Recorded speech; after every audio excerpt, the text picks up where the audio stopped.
Recroso di Borzonasca, in Val Sturla, l'antichissima chiesa dedicata a San Pietro guarda la valle, dominata da quel monte Cucco, alla cui sommità una croce ribadisce l'antico rapporto tra fede e credenze umane. Quanti sono gli abitanti di questo periodo?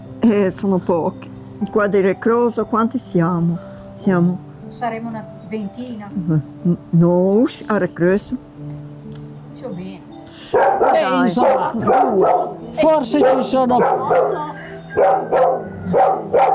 ventina. Insomma. Ci sono più cani che persone. Sì. Andiamo. Ormai allora ci dappertutto. facciamo accompagnare. Voi pensate anche a fare poi la raccolta di queste erbe selvatiche da seccare?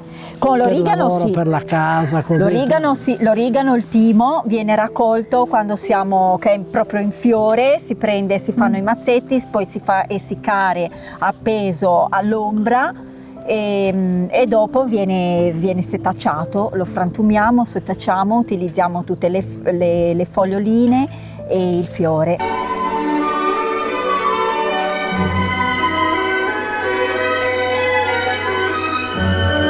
Siamo qua nella zona dove c'è una piccola cappella dedicata a Sant'Antonio. Sant'Antonio portavano sempre gli animali a benedire, Ecco, perché era proprio il santo degli animali.